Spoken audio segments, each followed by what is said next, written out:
Hey everyone, Lauren from A Girl and Her Wool here. Nacho, of course, is here too.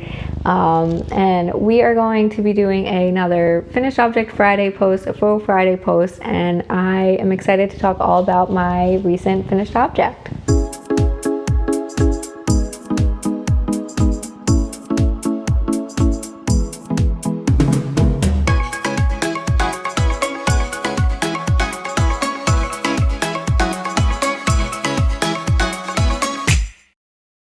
So today's finished object, Nacho just got cozy and is laying on top of, so we're gonna see how this goes. But I'll show you one sock and then, oh, I got both. So these are my Magnolia socks. If you watched Tuesday's knitting recap video, you got a sneak peek of this, but I did finish my Magnolia socks. This is a pattern by Helen Stewart of Curious Handmade. Steals the show every time.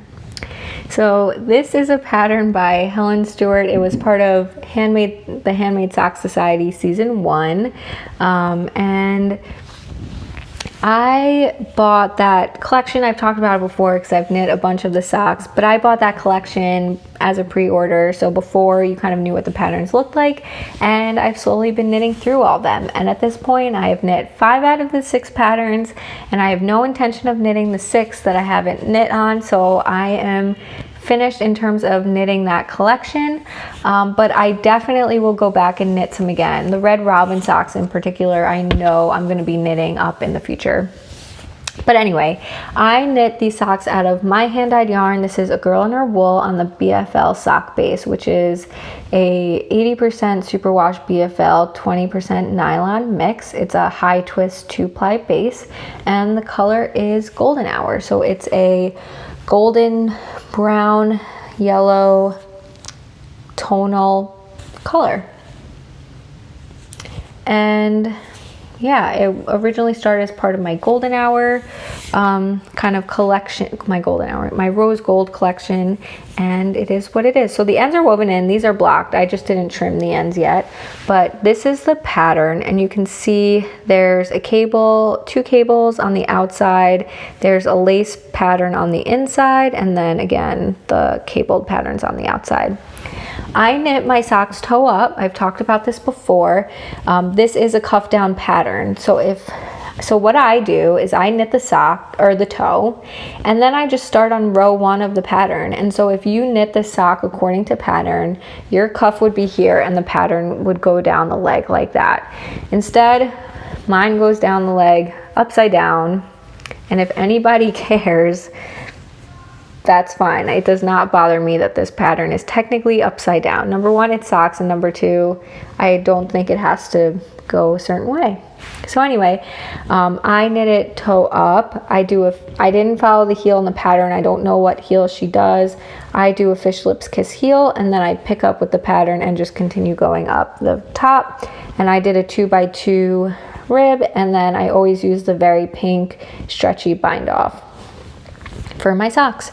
I cast on this first sock back at my first cast on party just to have a pair of socks ready to go, and this was one of the first ones that really worked perfectly. I finished up a project, I don't even know what it was, in the middle of a movie that we were watching, and if it were normal, if I didn't have this cast on, I'd either have to not knit while we watched the movie, which that's not gonna happen, or I would have had to pause and take like a 10-minute break while I found the needles, wound off the yarn, found the pattern, cast it on, and everything. Instead, I said, give me 1 second, I just gotta go grab a new project, grabbed it, and it was ready to go.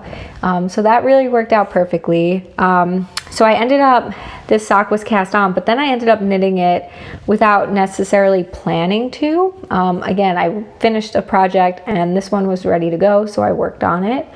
And so when I cast off this sock, I didn't have plans to cast on the second one anytime soon, but again, it's summertime right now.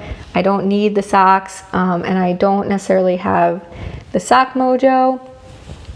And so I had a second cast on party recently, and I cast on the toe for the second sock, and I'm acting as if like this was the first and this was the second. I don't know if that was the case, but cast on the second toe, and then again I finished whatever I was working on, and I ended up just knitting on this pretty monogamously and got it all done. I feel like sock number 1 went really slow for me. Like it just seemed like it took forever, this pattern. But then this sock went really quickly. And I don't know if it's because when I was knitting the first sock, you know, you have to keep measuring it to see if it's where I wanted it to be.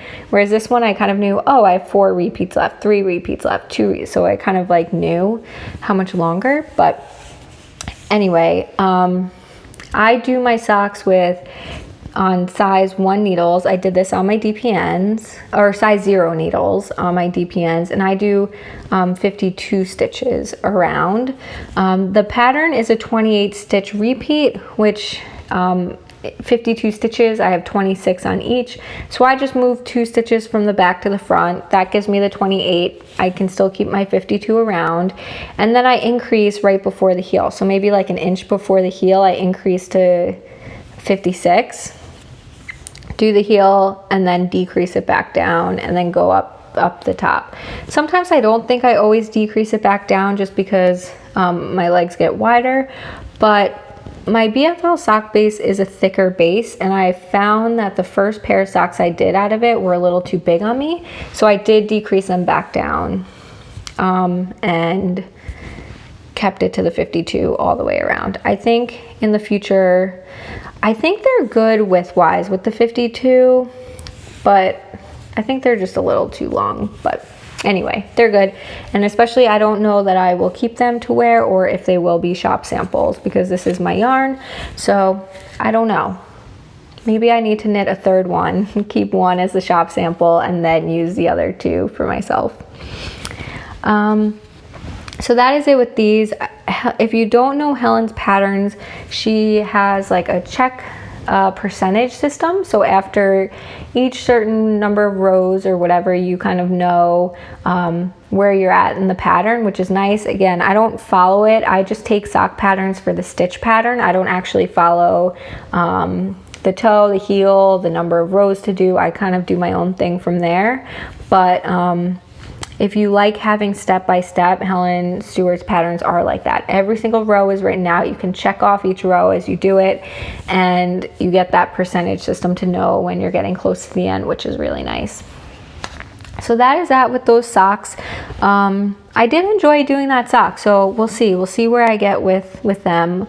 I am a pattern sock. I do like doing pattern socks. I definitely like having vanilla socks around. I've said that a million times. But the pattern socks do create some sort of interest, and then it's fun to wear them. So that is it with the Magnolia Socks. Again, you can, I think she's on like Sock Society 3 now. I think that's what's coming out.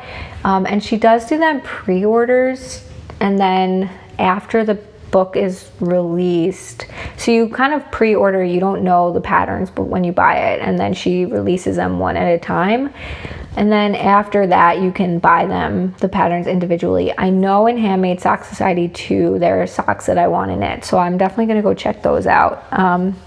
So yeah, we'll see. And that is it. So I hope you all have a great weekend, and I will talk to you soon. Bye.